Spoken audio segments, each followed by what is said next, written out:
नमस्कार, मी प्रसन्न जोशी. माझा विशेषमध्ये आपल्या सगळ्यांचं स्वागत. मराठा आरक्षणाचा जवळपास 2 दशकांचा इतिहास आता एका फार मोठ्या निर्णायक टप्प्यावरती येऊन ठेपलेला आहे. कारण उद्या विधिमंडळामध्ये या संदर्भातलं विधेयक येणार आहे. दरम्यान आज हक्कभंग आणण्याचा प्रयत्न विरोधकांकडून झाला की विरोधकांना विश्वासात न घेता सरकार एक सरकारी दस्तऐवज असणारा मराठा आरक्षणाचा अहवाल दडपून ठेवतंय असा त्यांचा मुद्दा होता. पण या सगळ्याला ओलांडून उद्या प्रामुख्यानं एक महत्त्वाचा दिवस असणार आहे, जेव्हा आरक्षणाचा मुद्दा प्रत्यक्ष विधिमंडळात येईल. सरकार तो पार करण्यासाठी प्रयत्न करेल. आणि हे होत असताना आणखी एक घटना विधिमंडळाच्या बाहेर घडणार आहे, ती म्हणजे ओबीसींचा आक्रोश. ओबीसी समाजानं या सगळ्या घडामोडी घडत असताना आधी पहिल्यांदा साक्षीदाराची भूमिका वठवली आणि आता मात्र ओबीसी बोलू लागलेला आहे. ओबीसी आता विरोध व्यक्त करू लागलेला आहे आणि ओबीसी आता आक्रोश व्यक्त करू लागलेला आहे. ओबीसींचं म्हणणं आहे की या सगळ्या प्रकरणामध्ये एक फार मोठा गोलमाल प्रकार आहे. एसीबीसी, ओबीसी या सगळ्या गोष्टी एकच आहेत. ओबीसी मध्ये मराठ्यांचा समावेश झाल्यास आहे ते ओबीसी नष्ट होतील. त्यांच्या आरक्षणामुळे त्यांचा उपयोग, अधिकारच नष्ट होईल असं त्यांचं म्हणणं आहे. आणि याच अनुषंगाने उद्यापासून ते आक्रोश मोर्चा काढणार आहेत, आक्रोश आंदोलन करणार आहेत. आणि हाच आक्रोश नेमका काय आहे, त्याचे कोणते पैलू आहेत हे समजून घेण्यासाठी आपण काही दिवसांपूर्वी मराठा आरक्षण परिषद आपल्या एबीपी माझाच्या स्टुडिओत आयोजित केली होती. त्याच धर्तीवर आज हा ओबीसींचा आक्रोश समजून घेण्यासाठी आज आपल्या चर्चेमध्ये ओबीसी नेते, न्यायिक अभ्यासक, कायद्याचे अभ्यासक ही मंडळी आहेत. कोणते मुद्दे घेऊन आपण चर्चा पुढे नेणार आहोत ते आधी पाहूयात. ओबीसींचा मराठा आरक्षणाला विरोध काय आहे, हा नेमका अगदीच प्राथमिक मुद्दा आहे जो आपण पुन्हा विचारणार आहोत. एसईबीसी म्हणजेच ओबीसी असं ओबीसींना का वाटतं? कारण सरकारचं म्हणणे आम्ही एसीबीसी स्टेटस देणार आहोत ओबीसी मराठ्यांना. 52% धक्का न लावता आरक्षण देणं शक्य आहे का? सरकारचं म्हणणं आहे की आम्ही याला धक्का लावणार नाही. तर हे धक्का न लावता मुळात आरक्षण देणं शक्य आहे का, हाही मुद्दा आपण कायदेतज्ञांना विचारूयात. मराठ्यांना आरक्षण दिल्यास ओबीसी न्यायालयात जातील का, हा लाख मुलाचा प्रश्न आहे. उद्या नेमकं काय होणार? उद्या कोर्टाची पायरी मराठा आरक्षणाच्या विरोधात चढली जाईल का? हे सगळे मुद्दे घेऊन आपण चर्चा करण्यासाठी आपल्यासोबत मान्यवर आहेत. माझ्यासोबत आहेत आरक्षण आणि कायद्याचे अभ्यासक ॲडव्होकेट संजय भाटे माझ्यासोबत स्टुडिओमध्ये आहेत. ओबीसी नेते मृणाल ढोले पाटील आपल्यासोबत असतील. याशिवाय ओबीसी आरक्षण अभ्यासक प्राध्यापक श्रावण देवरे, राष्ट्रीय ओबीसी संघर्ष समितीचे समन्वयक सचिन माळी, विद्रोही कवी सचिन माळी पण आपल्यासोबत आहेत. आणि राष्ट्रीय बंजारा क्रांती दलाचे नेते हरिभाऊ राठोड सुद्धा आपल्यासोबत आहेत. मी पहिल्यांदा हरिभाऊ राठोडांपासून सुरुवात करेन. हरिभाऊ राठोडजी, पहिल्यांदा अगदी बेसिक प्रश्न, एसीबीसी स्टेटस दिलं जाईल असं सध्या तरी सरकारकडनं सारखा एक शब्द पुढे येतोय, सोशो इकॉनॉमिकल बॅकवर्ड क्लास अशा अर्थाचं. आणि त्याचवेळी श्रावण देवरेंसारखे अनेक ओबीसी नेते म्हणतात की हा ओबीसी एसीबीसी हा फक्त शब्दखेळ आहे, हा म्हणजे एकच ओबीसी आहे. तेव्हा माझा तुम्हाला 2 भागातला प्रश्न आहे. एक, एसीबीसी स्टेटस दिलं तर तुमचं काय म्हणणं आहे? आणि 2, आहे तो ओबीसी वर्ग प्रवर्ग 32% जी काही सगळी ओबीसी कॅटेगरी आहे ती आणखी वाढवली, समजा 16%, तर वाढीव ओबीसीमध्ये मराठा समावेश करून घेतला तर काय हरकत आहे?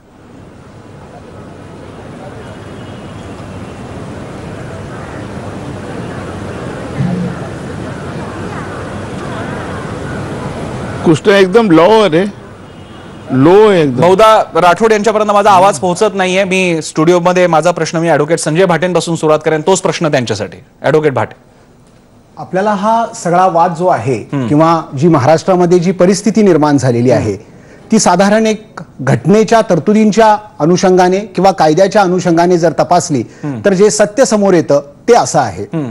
भारतीय घटनेमध्ये 3 प्रकारचे आरक्षण घटना मान्य आहेत. एक अनुसूचित जातीचं, एक अनुसूचित जमातीचं आणि तिसरं जे आरक्षण जे घटना मान्य आहे ते सामाजिक आणि शैक्षणिक दृष्ट्या जो मागास प्रवर्ग आहे त्यांच्यासाठी द्यावं अशा प्रकारचं हे तरतूद आहे. अनुसूचित जाती आणि अनुसूचित जमाती कोणत्या ह्या घटनेमध्येच त्याचा उल्लेख असल्यामुळे त्याबाबत काही विशेष गहजब होत नाही. पण सामाजिक आणि शैक्षणिक दृष्ट्या मागास प्रवर्ग असा जो शब्द प्रयोग घटनेत आहे, आजपर्यंत आपण ज्याला लौकिक अर्थानं किंवा ओबीसी म्हणतो तो प्रत्यक्षात खऱ्या अर्थानं जर कायद्याच्या नजरेने बघितला, तांत्रिक दृष्टीने बघितला तर तो सामाजिक आणि शैक्षणिक दृष्ट्या मागास प्रवर्गच आहे, ज्याला एसीबीसी म्हणतो आपण, ज्याला आपण एसीबीसी. सरकार सध्या शब्द प्रयोग पुढे आणते की एसीबीसी. ते एसीबीसी ओबीसी एकच आहे. अगदी. त्यामुळे ज्या वेळेला माननीय मुख्यमंत्री म्हणत होते की आम्ही ओबीसीच्या आरक्षणाला धक्का लावणार नाही, तोपर्यंत ओबीसी समाजाची जे मला दिसतं की तोपर्यंत ओबीसी समाजाची जी ज्याला आपण ओबीसी समजतो आणि त्या ओबीसी मध्ये ओबीसी, भटके विमुक्त आणि एसीबीसी असे सगळा हा मिळून महाराष्ट्रातला हा ओबीसी प्रवर्ग आहे, त्यांची भूमिका शांतपणाची होती किंवा समजुतीची होती असं दिसत होतं, किंवा स्वागताचीही होती. कारण ज्यावेळेला या संदर्भात मोर्चे निघाले त्यावेळेला कोणत्याही ओबीसी गटाने त्या आरक्षणाला विरोध केला असं काही दिसलं नाही. पण ज्यावेळेला माननीय मुख्यमंत्र्यांनी आम्ही सोशली आणि एज्युकेशनली बॅकवर्ड असा प्रवर्ग करतो अशा पद्धतीचं विधान केलं, त्यानंतर मला वाटतं की ओबीसी समाजामध्ये या संदर्भातली अस्वस्थता सुरू झाली. कारण असं होतंय की घटनेच्या जर आपण शब्दाप्रमाणे घटनेत वापरलेले मूळ शब्द जर आपण पाहिले तर या वर्गाला या नव्या प्रवर्गाला जे आरक्षण मिळणार आहे तेच कदाचित घटना मान्य होईल आणि त्यावेळेला ओबीसी जो ज्याला आपण समजण्यात येतो तो अडचणीतील अशी एक ओबीसींची साधार भीती वाढते. उद्या जर या आरक्षणाला जर आव्हान झालं, माननीय मुख्यमंत्री म्हणतायत की आम्ही आत्ताच्या अस्तित्वात असलेल्या आरक्षणाला कुठेही धक्का लावणार नाही, परंतु या आरक्षणाला कुणी ना कुणी आव्हान देण्याची शक्यता दिसते आहे. त्यावेळेला झालं तर हे 50% पेक्षा जे जास्तीचं आरक्षण आहे ते रद्द होण्याची शक्यता आहे. कारण Indra Sahni versus union of इंडियामध्ये जे सुप्रीम कोर्टाने जी मर्यादा घालून दिली आहे त्या केवळ मर्यादेच्या निकषावर हे आरक्षण जर अडचणीत आलं तर त्यावेळेला मात्र मराठा समाज जो आहे किंवा ह्या मराठा आरक्षणाचे जे पुरस्कर्ते आहेत ते असं ठाम म्हणण्याची शक्यता आहे की आता आम्हाला सामाजिक आणि शैक्षणिक दृष्ट्या मागास असं राज्य मागासवर्ग आयोगानं जाहीर केलेला आहे. त्यामुळे आत्ताचा जो अस्तित्वात असलेला ओबीसीचं जे काही संख्या आहे किंवा जे आरक्षण आहे त्यात आमचा समावेश करा. हे खरं आहे. याचं कारण असं की याच अशा चर्चेमध्ये मराठा समाजातले एक मान्यवर यांनी हा मुद्दा मांडलेला आहे. त्यांनी असं म्हटलेलं आहे की आम्हाला टू बिगिन विथ अगदी 16% नसलं तरी त्याच्यावरती एक आकडा ओबीसी आणि आम्ही डिसाईड करू आणि आहे त्या ओबीसी म्हणजे 32% आमचा समावेश व्हावा. त्यामुळे भाटे म्हणतात तो मुद्दा ती शक्यता खरी आहे. जर का मराठा आरक्षण न्यायालयात चॅलेंज करण्यात आलं तर मराठे हे म्हणू शकतात की आता आमचा प्रवर्ग ओबीसी आहे, आम्हाला आहे त्या ओबीसी तरी किमान टू बिगिन विथ सुरुवात करण्याला आम्हाला आरक्षण देण्यात यावं. मी हरिभाऊ राठोड यांच्याकडे जाईन, त्यानंतर सचिन माळीकडे मी जाणार आहे, सचिनकडे जाणार आहे. हरिभाऊ राठोडजी, एक प्रश्न हा मराठा समाजातल्या मान्यवरांनी विचारलेला प्रश्न मी तुम्हाला विचारणार आहे. जर का ओबीसी मध्ये सुद्धा काही सगळ्या जातींच्या समान लोकसंख्या नाहीये, त्याच्यातली माळी समाज हा लोकसंख्येने शक्तीने प्रातिनिधित्वाच्या मानानं सांस्कृतिक दृष्ट्या ओबीसी मधला पुढारलेला मानला जाऊ शकतो, त्यांचा ओबीसी समावेश केल्यानंतर जर का ओबीसी आरक्षणाचा धोका तयार होत नसेल तर मग मराठ्यांचा ओबीसी समावेश केला आणि वाढीव कोट्यासह केला तर मग त्रागा करायचं कारण काय? हा माझा प्रश्न तुम्हाला. अगदी बरोबर आहे. मी त्या मताचाच आहे. मी तर याचा पुरस्कर्ता आहे. ऍक्च्युअली मी ओबीसी सब कॅटेगरायझेशन करून द्या याचा पुरस्कर्ता आहे. गेले 20 वर्ष त्याच्यावर अभ्यास करतो, लिहितोय. माझ्या वेबसाईटवर तुम्ही अनेक लेख बघाल. मी तर मराठा समाजाला आरक्षण देण्याच्या बाजूचा आहे आणि त्यासाठी मी खूप काही लेख लिहिले. असं काही माझं काही लपवलेलं नाहीये.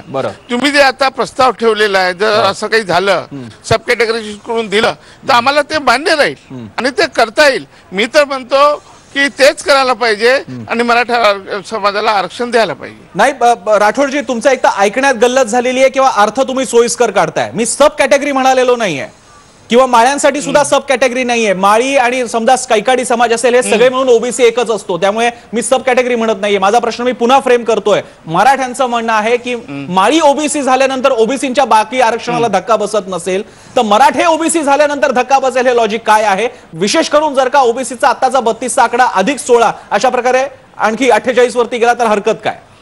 म्हणजे मराठी आणि ओबीसी हे एकच, मराठे ही सब कॅटेगरी नाही. राठोडजी, त्याची सब कॅटेगरी बनवताच येत नाही. नाही ते बनवता येते सब कॅटेगरीशी बनवता येते. सुप्रीम कोर्टच्या या जजमेंटमध्ये 9 जजेसनी जेव्हा हा निकाल दिला आपल्या इंदिरा साहनी केसमध्ये असं म्हटलं होतं की जे ओबीसी आहे लमसम हे एका ठिकाणी ठेवलेले, याच्यामुळे काही जे दुबळे आहेत त्यांना न्याय मिळत नाही, त्यांच्यावर अन्याय होतो. तर सुप्रीम कोर्टाने त्याच केसमध्ये सांगितले आहे की तुम्ही सब कॅटेगराईज करू शकता. आणि पुढे जाऊन सुप्रीम कोर्टाने असं म्हटलं आहे की एखाद्या सरकारने, एखाद्या स्टेट गव्हर्नमेंट हे जर केलं तर whether that will be the constitutionally valid. तर त्यांनी सांगितलं yes it will be a valid. म्हणजे हा व्हॅलिड ऑलरेडी सुप्रीम कोर्टाच्या 9 जजेसनी सांगितलं. मी किती दिवस, हे बघा मी 3 उदाहरण देतो प्रश्नाची आपण लक्षात घ्या. एक तर 1902 मध्ये ज्यावेळेस छत्रपती शाहू महाराजांनी आरक्षण दिलं त्याची मूळ संकल्पनाच ती होती. त्यांना विचारलं होतं 1902 मध्ये की महाराज हे सांगा आम्हाला हे आरक्षण कशासाठी आहे. का तुम्ही आरक्षण देता? तर त्यावेळेस महाराजांनी जे उदाहरण देऊन सांगितलं होतं ते मी आपल्याला सांगतो प्रसन्नाजी. त्यावेळेस महाराजांनी सांगितलं होतं, शाहू महाराजांनी, की बघा 2 घोडे आहेत, एक सशक्त घोडा आहे, एक अशक्त घोडा आहे. त्याला तुम्ही एका टोपरीमध्ये चणे खायला दिले तर नॅचरली जो सशक्त घोडा आहे तो सगळे चणे खाईल, आणि म्हणून आरक्षण त्यांना वेगळं काढून द्यायचं. सेम उदाहरण आणि सेम एक्झाम्पल तुम्हाला देतो. मंडल आयोगामध्ये याला नायक नावाचे ग्रस्त होते, सदस्य होते. तर त्यांनी काय केलं होतं, he was not agree with the bundle, तर he has given separate dissent note. आणि त्या नोट मध्ये असं म्हटलंय की बडी मछली छोटे मछली को गिल जाती है. तर त्यांनी असं म्हटलं की 250-300 जाती, त्या 2,500-3,000 जाती आणि 27% आरक्षण करता, हे मला आवडलं नाही. याच्यात तुम्ही 2 भाग करा, डिप्रेस क्लास आणि मोस्ट डिप्रेस क्लास. तोच धागा पकडून इंदिरा साहनीच्या केसमध्ये मी तुम्हाला सांगितलं ते सांगितलं, आणि तोच धागा पकडून या देशामध्ये रेणके आयोगाला, नंतर विधाते आयोगाला तुम्ही जे सांगू पाहताय ते लॉजिकल आहे. तुम्ही सांगू पाहताय ते लॉजिकल आहे. आताचा ओबीसीचं आरक्षण त्याच्या स्वरूपाचं आहे का? तुमचं असं म्हणणं आहे का माळी समाजाला सब कॅटेगरी असा आपला दावा आहे का? ऐका ना, जर का माळी समाजाला नसेल तर मराठा समाजासाठी सब कॅटेगरी व्हावी असा जो अस्तित्वात नसलेला प्रावधान तुम्ही आता सांगण्यात लॉजिक काय? लॉजिकली ते बरोबर आहे, पण प्रावधान नाहीये. भाटे मला करेक्ट करू शकतात. या क्षणी ओबीसी मध्ये सब कॅटेगरीज देऊन प्राविधान आहे. प्राविधान मी तेच सांगतो तुम्हाला. पण ऍक्ट आहे का? भाटे मला सांगा. प्राविधान आहे. मी हे बघा, मी जे सांगतो ना, भाटे क्लिअर करतील. त्या बाबतीत अशी स्थिती आहे, सध्याची जी कायदेशीर स्थिती अशी आहे की नुकत्यामध्येच एनडीए गव्हर्नमेंटनी national commission for backward classes जे आहे ते आजपर्यंत स्टॅच्युटरी बॉडी होती, त्याला नुकत्याच एक घटनात्मक दुरुस्ती करून घटनात्मक दर्जा दिलेला आहे. त्याच्यानंतर आणखीन एक गोष्ट ह्या सध्याच्या केंद्र सरकारने केलेली आहे की दिल्ली उच्च न्यायालयाच्या मुख्य न्यायाधीश जी रोहिणी यांच्या नेतृत्वाखाली एक पॅनल सब कॅटेगरायझेशन खाली साठी त्यांनी नेमलेला आहे. पण ते ह्या सर्व गोष्टी सध्या अतिशय प्राथमिक अवस्थेत. माझा अगदी स्पेसिफिक, ज्याला आपण म्हणू एका वाक्यात उत्तर द्या असा जर का माझा प्रश्न असेल तर या क्षणी ओबीसी आरक्षणामध्ये माळी तरुण असेल, तरुणी असेल किंवा कैकाडे समाजाचा तरुणी असेल, हे एकच ओबीसी आहेत. यांच्या सब कॅटेगरीज वाईज आरक्षण आहे का? नाहीये. तेच मी म्हणतोय. राठोडजी तुम्ही म्हणताय ते बरोबर आहे, पण ते आता नाहीये. मराठ्यांचा प्रश्न भविष्यात तुम्ही कायद्याला हा नसून आता ओबीसीतला समावेश हा महत्वाचा मुद्दा आहे, आणि तोच संघर्षाचा मुद्दा आहे की एकदा का मराठी ओबीसी ठरले की ओबीसी नावाच्या सगळ्या आरक्षणाला ते लागू पडतील, ही भीती आहे. मी एक छोटासा ब्रेक येतो. ब्रेकच्या नंतर मी सचिनकडे पण जाणार आहे. मला राठोडजी आपल्याकडे भरपूर वेळ आहे आणि मी तुम्हाला भरपूर वेळ देणार आहे, काळजी करू नका. एक छोटासा ब्रेक पाहत राहा एबीपी माझा.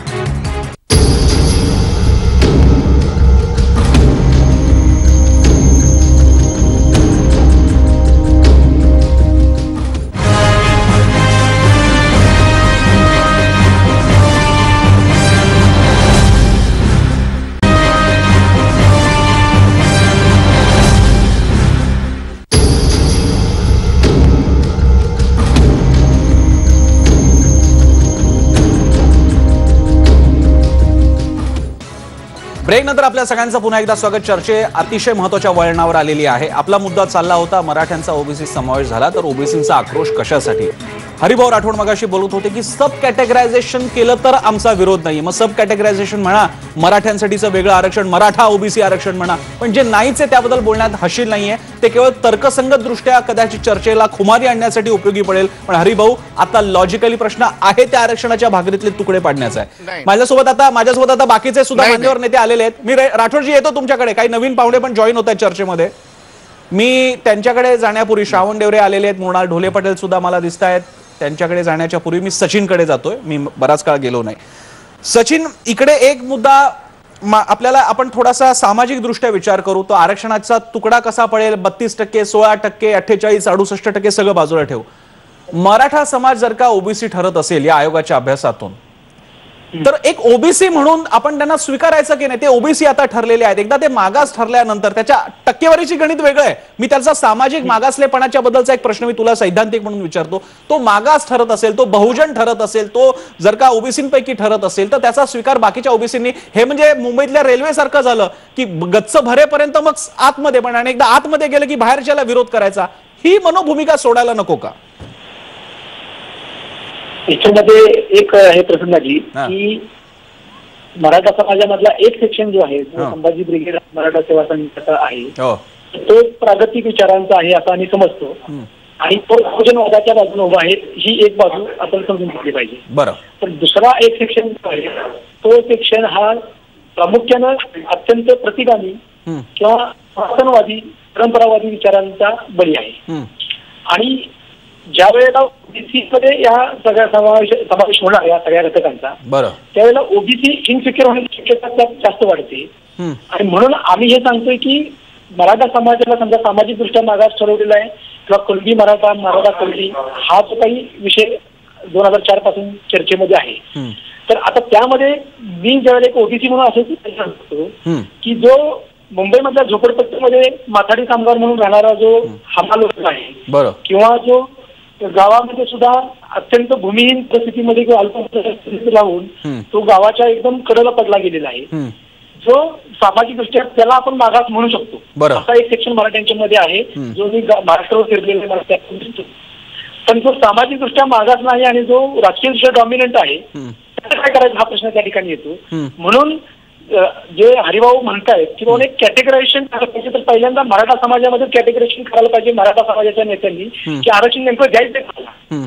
म्हणजे मराठा समाजातला आयडेंटिफाय करा की हा सामाजिक समाज आहे आणि त्याला आरक्षण द्या.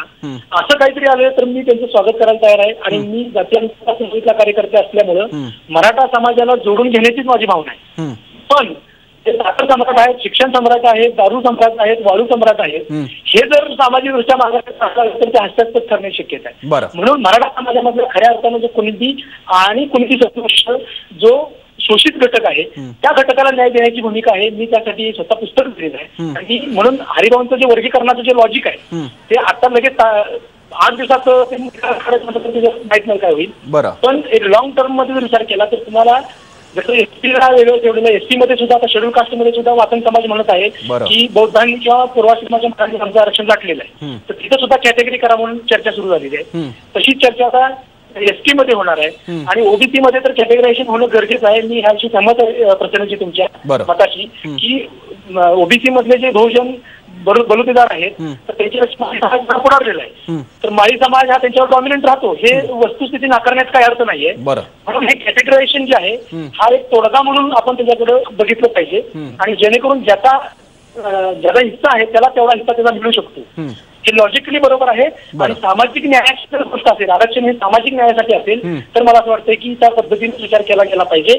आरक्षणाचा हा वाद मिटवण्यासाठी कॅटेगरायझेशन केलं गेलं पाहिजे. मराठा आरक्षणाचा एक मुद्दा फक्त मी ऍड करतो की केवळ मराठ्यांचाच मुद्दा नाही, जाटांचा आहे, पटेलांचा आहे, गुजरांचा आहे, हे जे डॉमिनंट कास्ट आहेत तर त्याच्या एका सेक्शनला खरोखरच गरज आहे. तर आपण असं करायला पाहिजे. मी सुचवतो या ठिकाणच्या परिस्थितीमध्ये एक नॅशनल कमिशन मंडळ आयोग होतं, त्या पद्धतीचे कमिशन नेमा आणि ज्या क्षत्रिय किंवा क्षत्रिय सदृश्य जाती आहेत त्या क्षत्रिय सदृश्य जातींच्यासाठी ते कमिशन नेमून त्यांना आरक्षणाच्या ह्याच्यामध्ये आणावं, त्यांचे तयार करावा जेणेकरून ते आरक्षणाला पात्र ठरतील, त्यांना सामाजिक न्याय मिळेल. हे मला असं वाटतं की सचिन आणि हरिभाऊ जे सांगतायत त्याच्यामध्ये आता म्हणजे गेले 2-3 आठवडे ही चर्चा आम्ही इकडे करतोय. सचिन तुम्ही जे सांगू पाहताय सचिन, ते प्रायमा फेसी कदाचित छान वाटेल पण त्याच्यात खूप अंतर्विरोध आहे. एक पहिला अंतर्विरोध तर तो माळी समाजापासूनच सुरू होईल. जी कॅटेगरी जे तुम्ही मराठ्यांमध्ये म्हणताय, ऐका सचिन हरिभाऊजी येतो तुमच्याकडे, हरिभाऊ येतो आपल्याकडे, वेळ आहे हरिभाऊ, मी येतो तुमच्याकडे. सचिन, अडचण अशी आहे तुम्ही जे द्वंद्व मराठा समाजामध्ये बघताय ते माळी समाजामध्ये पण दाखवताय, तर मग तुम्हाला शहरी माळी हा वेगळा एक्सक्लूड करून टाकायचा का सगळा, मग ग्रामीण माळी वेगळा ठरणार का, मग माळी समाजा अंतर्गत असणारी सरंजामी मनोवृत्ती आणि शेतकरी माळी याच्यामध्ये फरक करायचा का, पहिला प्रश्न होईल. दुसरा भाग असा आहे की सामाजिक आरक्षण दिलं जाताना मग तो श्रीमंत गरीब हे बार न लावता तो मुळात सामाजिक मागास ठरतो आणि आता ती सध्याची स्थिती आहे, त्याला आपण बदलू शकत नाही. अशा वेळी सब कॅटेगरायझेशनच्या एका भूमिकामध्ये पडलं की तो मग एक ट्रॅप ठरतो, म्हणजे तुम्हाला द्यायचंय की नाही आरक्षण या मनोभूमिकेबद्दल चेक करावं लागतो. मी ही अडचण घेऊन जातो देवरेंकडे. देवरेजी, आतापर्यंत एक ओबीसीची भूमिका तुम्ही आतापर्यंतच्या चर्चेत मांडत होता की मराठे आमच्या ओबीसीमध्ये नकोच. आता हरिभाऊ राठोड किंवा सचिन माळे यांनी एक थोडासा चेंज त्यात मांडलेला आहे, हरकत नाही मराठे आले तर, पण मग सब कॅटेगरायझेशन करा. आता सब कॅटेगरायझेशनचे मुद्दे 2 आहेत, त्या 32% सब कॅटेगरी करायची का 32 अधिक 16% ही 16% वाली वेगळी सब कॅटेगरी करायची?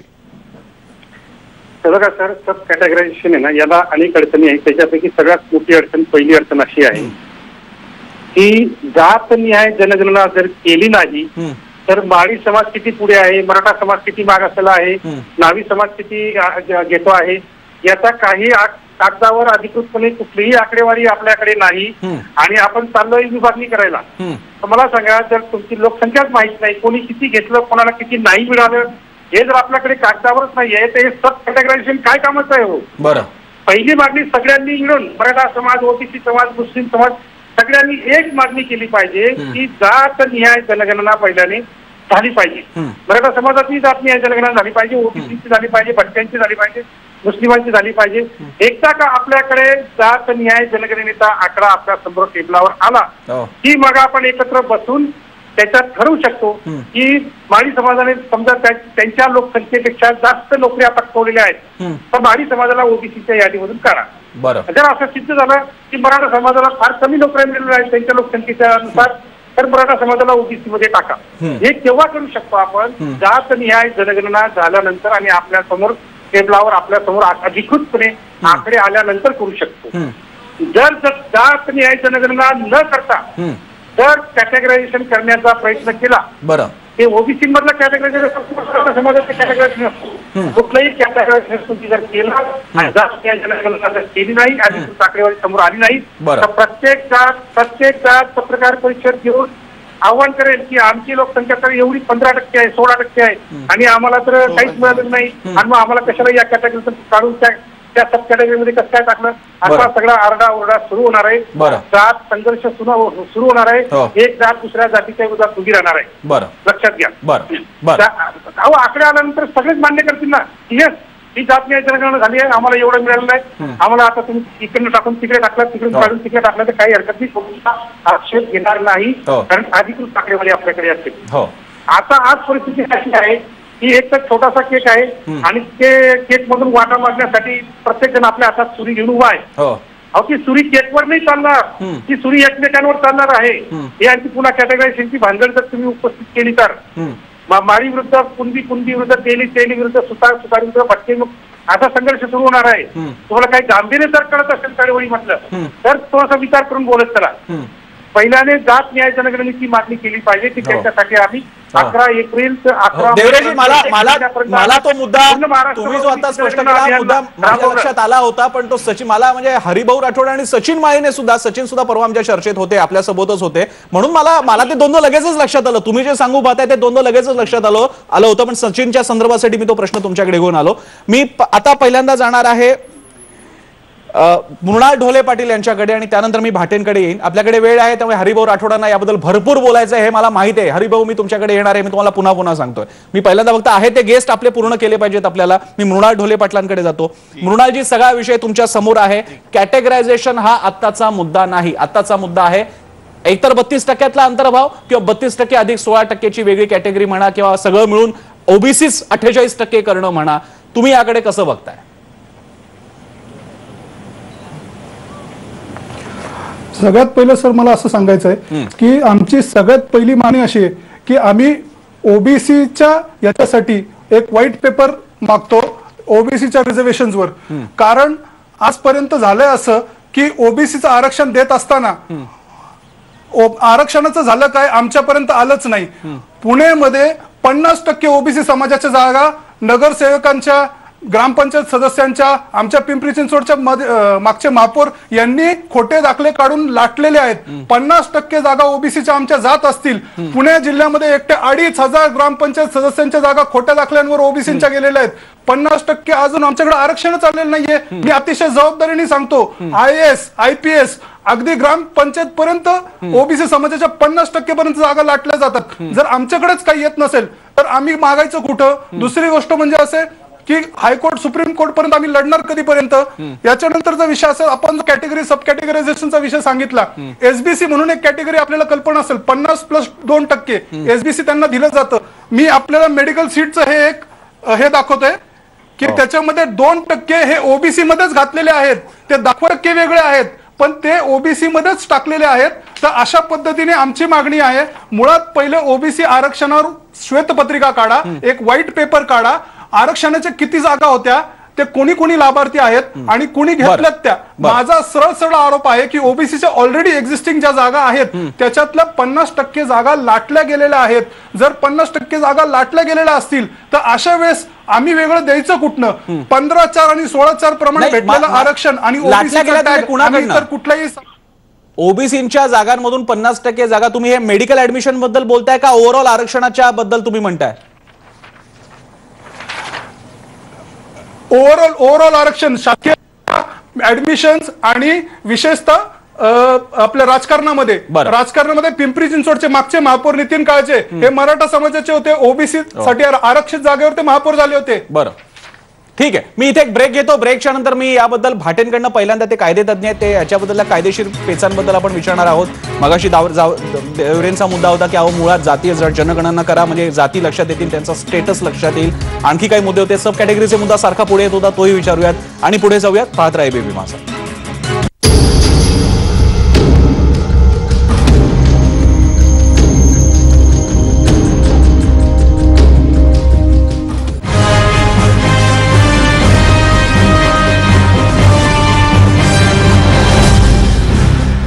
एबीपी माझावर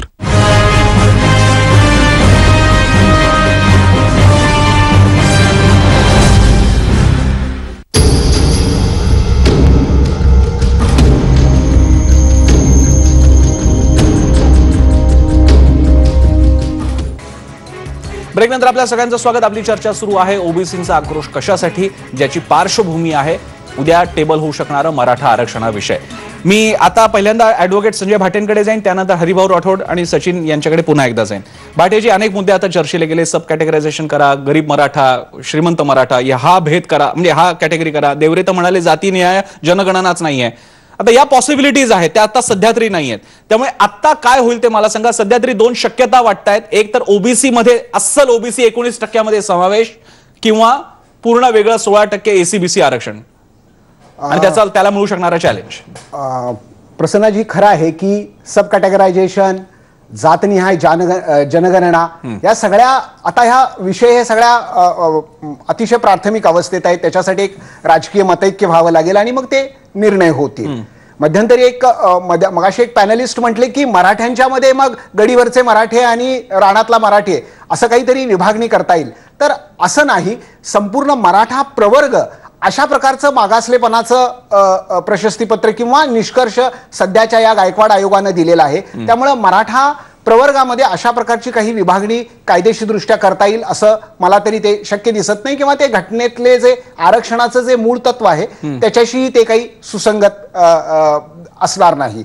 पण तुम्ही म्हटलात त्याप्रमाणे की या आजच्या घटनेला मराठा प्रवर्गाला राज्य मागासवर्ग आयोगानं सामाजिक आणि शैक्षणिक दृष्ट्या मागास आहे असा निष्कर्ष काढलेला आहे. अर्थात त्याच्याबाबत वाद असू शकतात, पण आजच्या घटनेला तो एका कॉन्स्टिट्युशनल बॉडीचा रिपोर्ट असल्यामुळे तो आपल्याला त्याच्या वादासह मान्य करावा लागतील अशी त्याची कायदेशीर स्थिती आहे. त्यामुळं आता राज्यकर्त्यांच्या समोर असे दोनच पर्याय आहेत की त्यांना जसे माननीय मुख्यमंत्री महोदय म्हणतायत की एक आम्ही आरक्षणाला धक्का न लावता एक वेगळा प्रवर्ग करून सामाजिक आणि शैक्षणिक दृष्ट्या मागास असा एक प्रवर्ग करून आणि मग जसं तामिळनाडू आणि कर्नाटकच्या राज्य शासनाने त्याचं काही प्रमाणात समर्थन केलं, अर्थात त्याला सर्वोच्च न्यायालयाने संमती दिली अशी अवस्था नाही.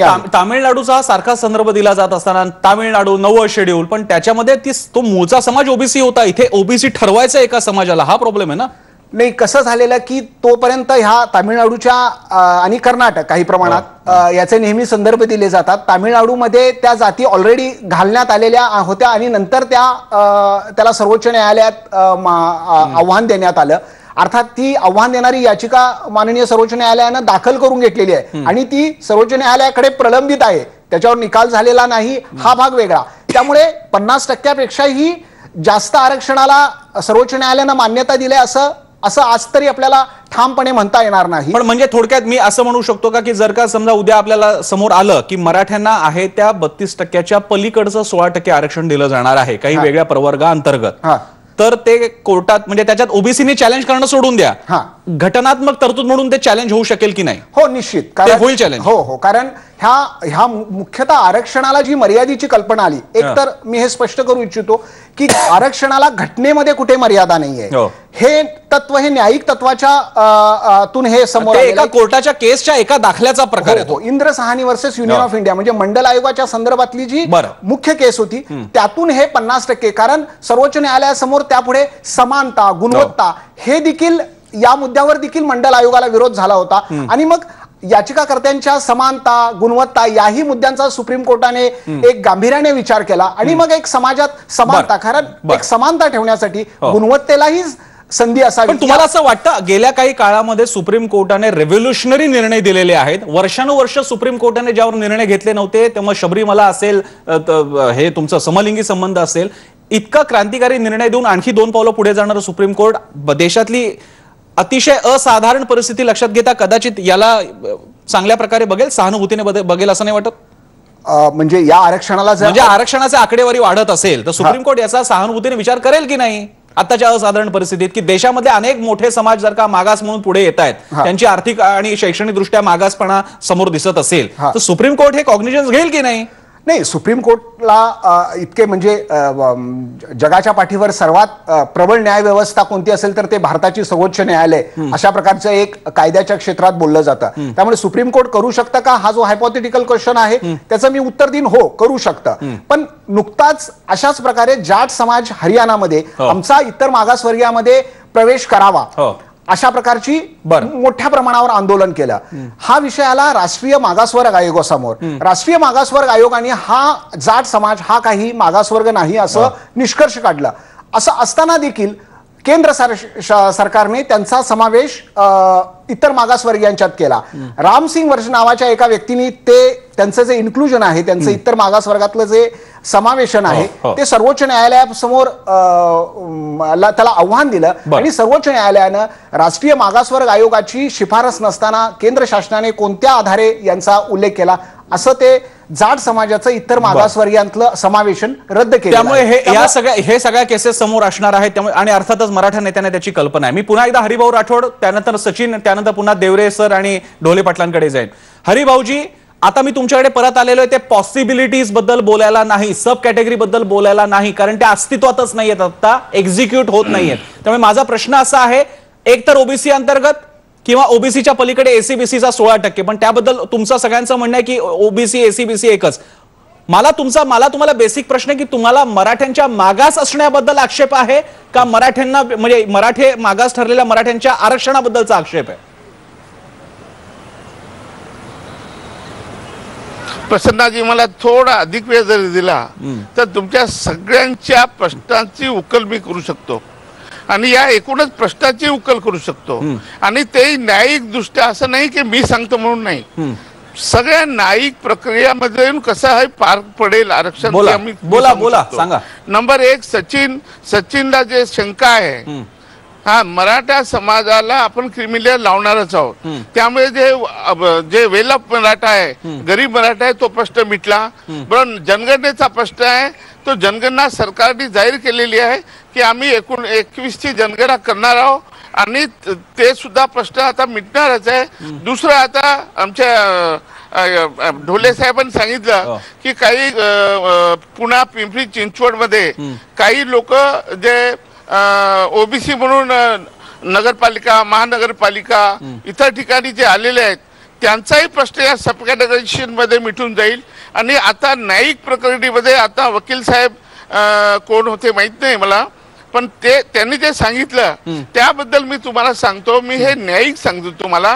सब कॅटेगरायझेशन प्रसन्नाजी, आपल्या महाराष्ट्रानेच केलंय ना सब कॅटेगरायझेशन, हे काय विसरता तुम्ही?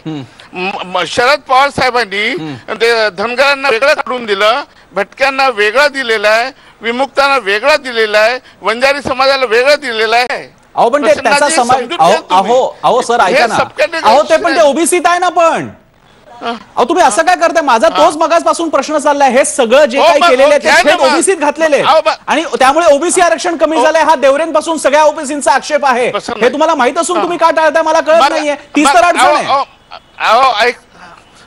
नाही टाळत नाही.